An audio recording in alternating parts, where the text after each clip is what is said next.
The last thing that there is to do is to clean the skin, and I'm gonna do that with a water, lightly oiled or soap water. You can do it with a micellar water.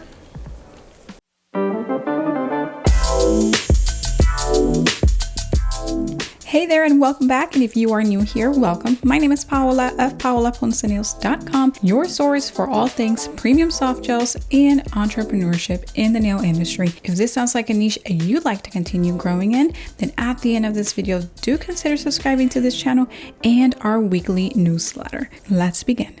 All right. I'm going to start off with my prep and also some confessions. So as you can see, everything is nicely still on the nail plate here, except two things. Here I started using my pointer too much on the free edge to grab my makeup and my cream, and as you can see, there's some flexing damage there, so I had to remove the lifting from the nail, and that's what that looks like, so don't do that. And then I over filed my nail a little bit here, and it's a little bit white, but it does return back to color. But yeah, I just want to keep it real. Okay, let's jump into our prep. I have a whole course to show you step by step how I do my prep. So if you need that detailed instruction, make sure to check it out. I'll link it in the description box below.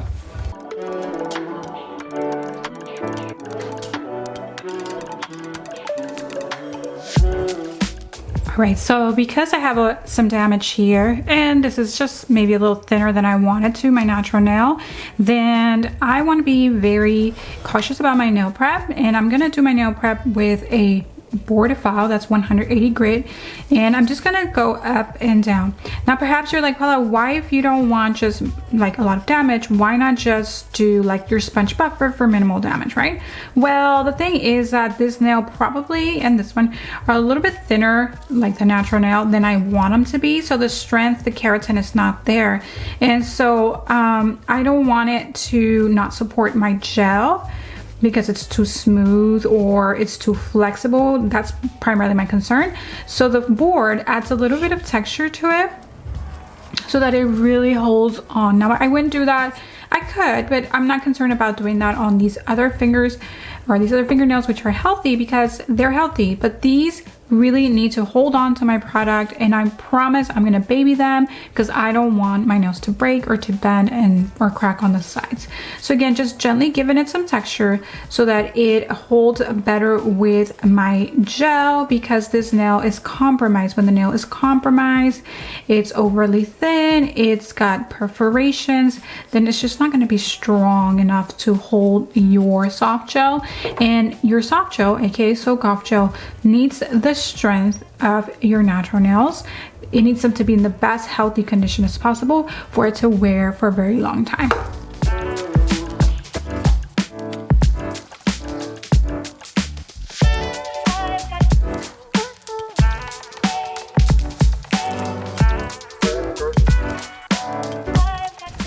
And I trim the cuticle or eponychium only when necessary or when I have a hangnail. You really want to keep as much skin surrounding your nail and not cut so much off, because you don't want chemicals, including gel, to seep into the skin. This can lead to allergic reaction.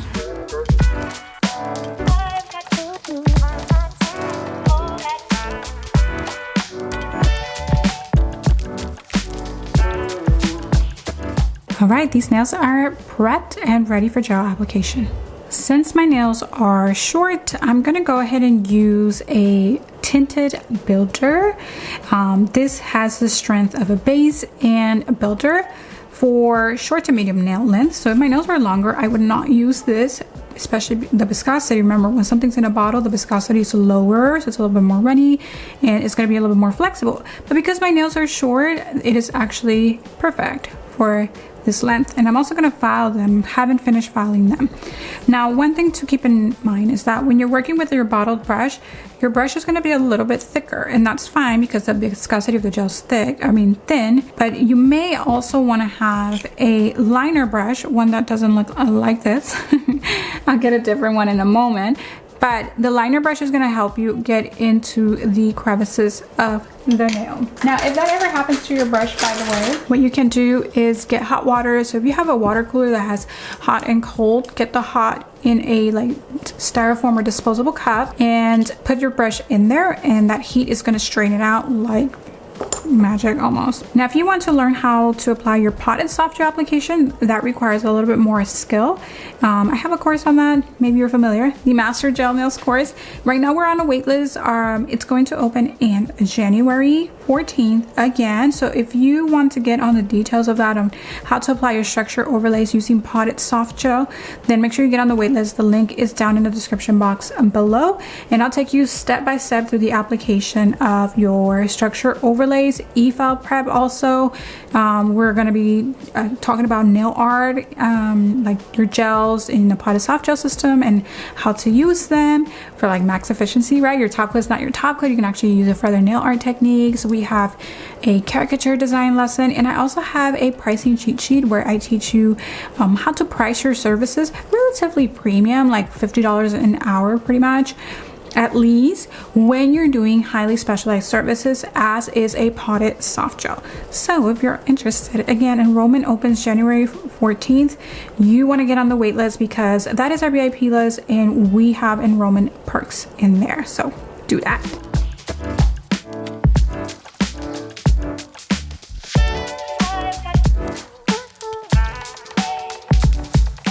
Once you shifted your apex to right before the smile line, go ahead and cure. Potted soft gel me needs to have this in a pot for now, and I'm going to switch to a thinner brush just for application.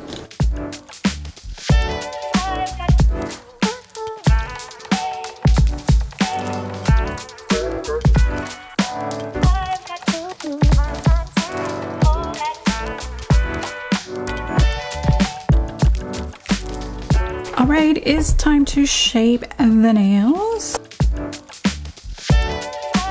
At this time also, I am going to taper any area that needs to be adjusted, but when you do your structure overlay, you kind of want to get all of that leveling out with your gel, not your file.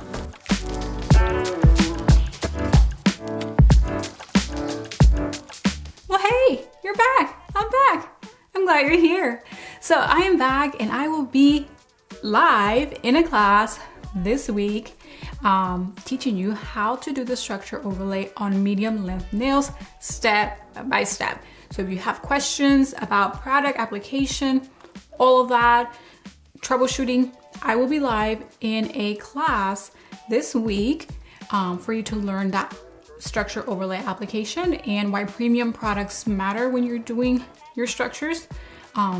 So yes, all of the details of that class will be in the description box below. I cannot wait to meet you and show you these signature techniques that have really catapulted my career 9+ years when I started using structure gel. So started with the premium brand, or actually the very luxurious line of Biosculpture gel, and then niche down, as you may know if you've been in our channel long enough, to Japanese gel, which is very similar.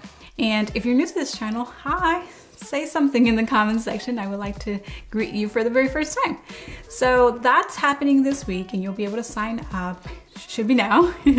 And the following week, our enrollment for the Master Gelness course, which is also a structure gel overlay course, but it's more all-encompassing. So we're also gonna have some very special bonuses this season. The biggest ones are, we will have a group live Q&A where I will be answering your questions. Again, you get to experience live Q&A if you sign up to the structure gel overlay class this week. But if you're joining the Master Gelness course, which is a digital course with lifetime access, then you'll get to meet your classmates, and then you have a portfolio assignment. So if you want feedback on your applications, I've got you covered. I will personally review your assignments. If you join the Master Gelness course, we won't have assignments for the live structure class. That's just how to apply the overlay step by step on medium length nails, okay? I'll also teach you about the products and why premium products matter. So it's just like a short condensed version. There's no e-filing, there's no gel removal, no rebalancing and all of that in the live structure class, because it is live and we want to keep it short and concise. Either way, both links will be down in the description box below. Welcome back, and back to the video. All right, so now that our base has been applied, I want to move on to our chrome application and all of this jazz. I'm going to take you step by step. So I want to have my Burnishing Top Gel. I'm using one of my favorites, which is clear from the nail, and my second favorite is from Daily Charme. So these are burnishing top coats. They are specifically designed to be able to burnish your chrome pigments, which is why I like them. And this is a type of gel that I like to use for my chromes. Sometimes you can use a non-wipe top and that will do it, but for burnishing the chrome over a gel, I like the specific burnishing top or clear gels, I should say. So you just need a generous thin coat on the nails, and you want to cure for at least 30 seconds. The beautiful thing about burnishing top gels is that you can over cure them a little bit and they will still like you. Unlike when you're using a top gel that is designed to just be a top coat, the specific time is very important for how long they cure. Once that burnishing top gel is applied there nice and evenly is super important, because you don't want any crevices or dips or nooks or crannies, because the chrome, whether it's powder or liquid, is going to just enhance those imperfections. So take your liquid chrome. I'm using Kokoist liquid mirror in orange chrome. Give it a good little pat. And then you want to get a sponge, and typically these with closed pores that are very soft, like makeup sponges, work very well. You can definitely get your own at like Target or any drugstore and cut them up, or you can order them from Zillabeau. They're called the Milk Punch, and I think they are by I forgot by who, but you can find them on the Zillabeau website along with the burnishing clear gel. Take a little sponge and grab your liquid chrome, and I find best or better success when I put my chrome on the little sponge here, and you do want to be generous. And I'm just going to take it one nail at a time, tap to get it on the nail. Do try to keep it on the nail. You may have obviously some on the skin, but try to keep it on there. All right, keep moving, tap, and then tap on the nail also, and then burnish a little bit. Coming along. I believe Kokoist now has like 9 of these liquid chromes, so yes, okay.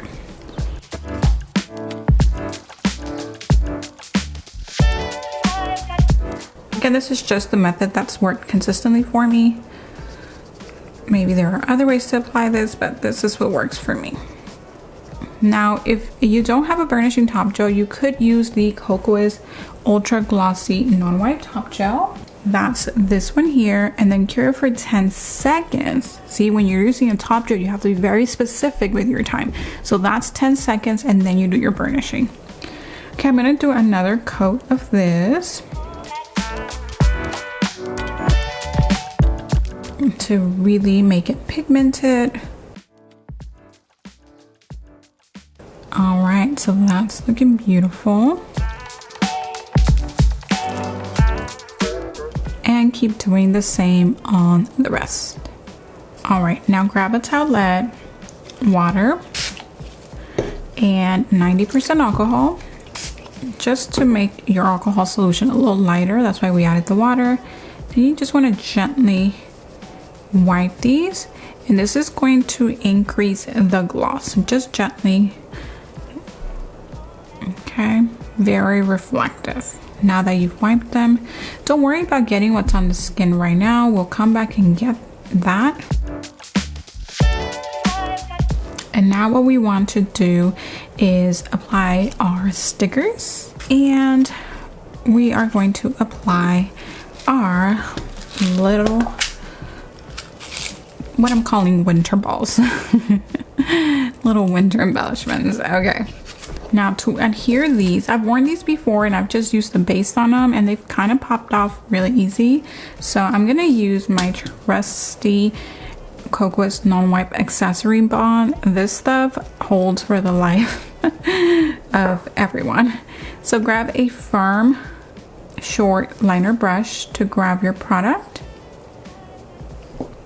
and just place it sporadically, evenly, where you would want to have the little crystal balls or whatnot.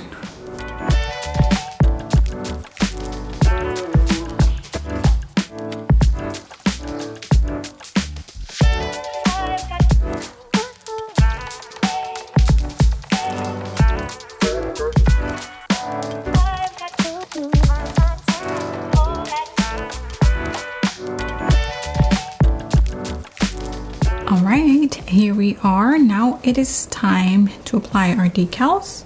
So I've only gone ahead and cured the little ball studs, and now I'm going to grab my decals. I'll link all of this in the description box below, so make sure that if you're interested in any of the products that I am using today, then go ahead and check them out below.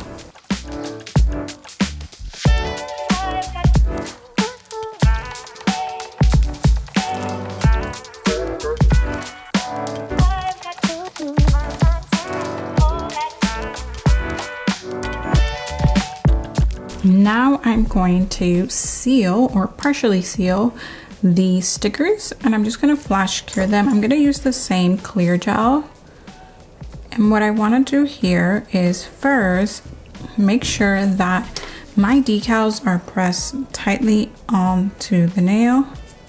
That way no gel seeps under, or we are going to have problems. And then immediately flash cure. This is going to keep the base gel from seeping and underneath.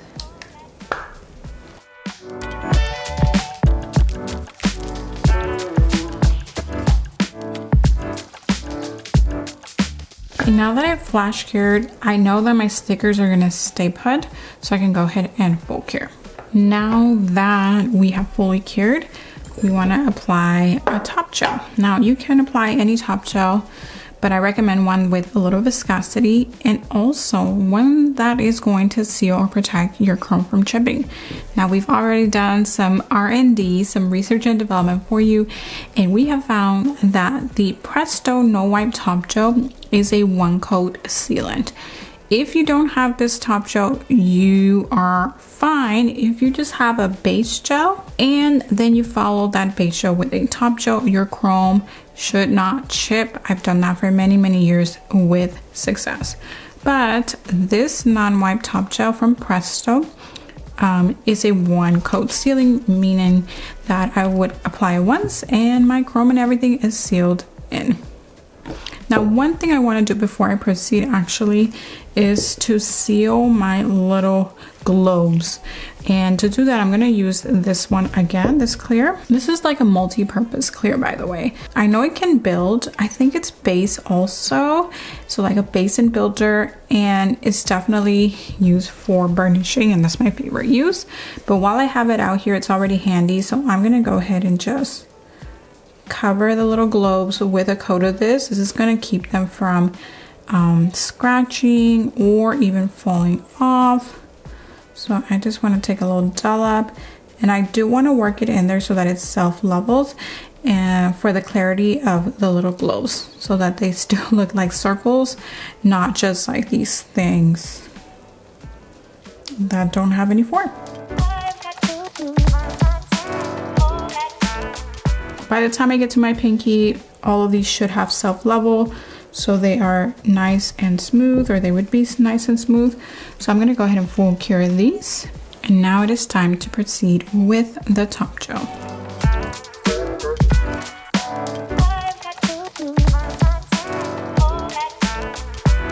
Now, to avoid any spillage, I do recommend that you do maximum two nails at a time, just to keep you safe, meaning no gel on your skin and all of that. But I got a little bit over ambitious here.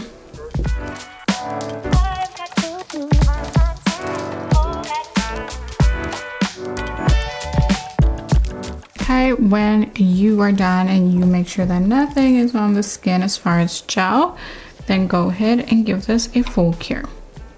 The last thing that there is to do is to clean the skin, and I'm gonna do that with a water, lightly oiled or soap water. You can do it with a micellar water, and then I'm gonna also spray it a little bit with alcohol, just a little bit, so I don't get that all over my skin, because we don't want our skin to be super dehydrated, even though we will be using our cuticle oil.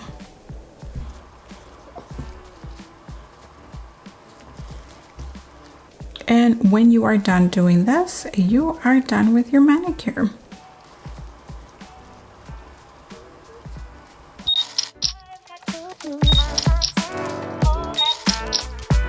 Thank you for watching, and if you found this video valuable, would you do me a favor and give it a thumbs up so that I may help more people?